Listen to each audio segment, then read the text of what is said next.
It's quite common for kids to be afraid of the dark. If this sounds like what's going on in your home, you're not alone. Of kids aged 12 and under, as many as 45 to 80% have a fear of darkness at some point in their childhood. This fear tends to increase and be at its height around ages 7-9. The good news is that by age 12, most kids grow out of their fear of the dark. When children are afraid of the dark, it can be distressing for them and exhausting for you. So how can you help a child who has this fear? Read on for tips to help your family manage this stage of childhood. Why do kids become afraid of the dark? A fear of the dark is not necessarily just about the dark. It can be more about what kids think might happen in the dark. Sometimes a fear of the dark is more about fear of separation. Being left alone can be scary after a full day of being with others. Kids pick up on messages about the dark that are around them, whether on TV, in books, or through general conversation. A lot of children have active imaginations, which is a great strength during the day. But at night, that can work against them. Children who tend to worry a lot, be more scared or are anxious, might be more prone to becoming afraid of the dark. If you're able to, find out what it is about the dark that bothers your child. Their fear is very real to them, whether it's being afraid of monsters or a house break-in. How you address the fear should vary depending on if their fear is a real safety concern versus something that exists only in their imagination. Here are some tips you can start using at bedtime tonight to help gain control over this fear. First, exude confidence and validation when your child faces a feared situation. Kids pick up on the signals we send.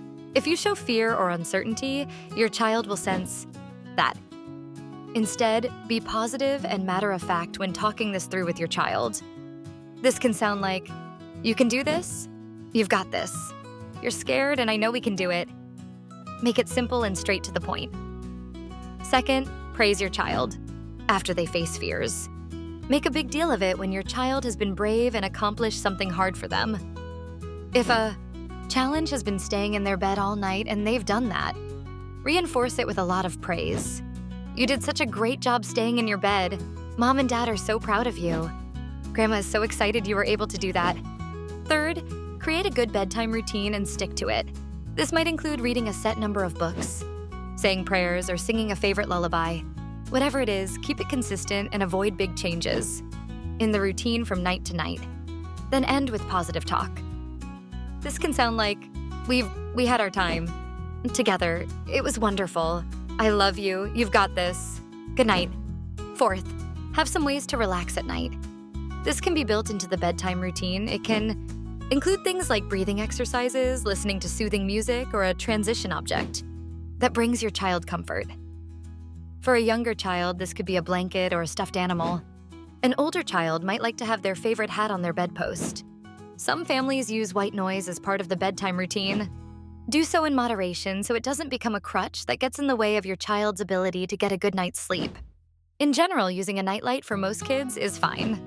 Keep it dim so it doesn't affect sleep patterns or lead to avoiding the dark altogether. Fifth, be curious instead of answering questions. This can help children think harder about what they think is fearsome.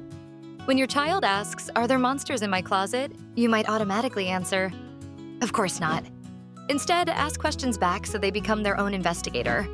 This can sound like, "Have you seen a monster in your closet before?" Lastly, practice being in the dark.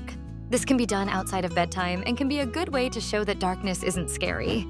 This can look like creating shadow puppets on the wall in a dark room, having a dance party with a few glow sticks, having a candlelight picnic in the living room.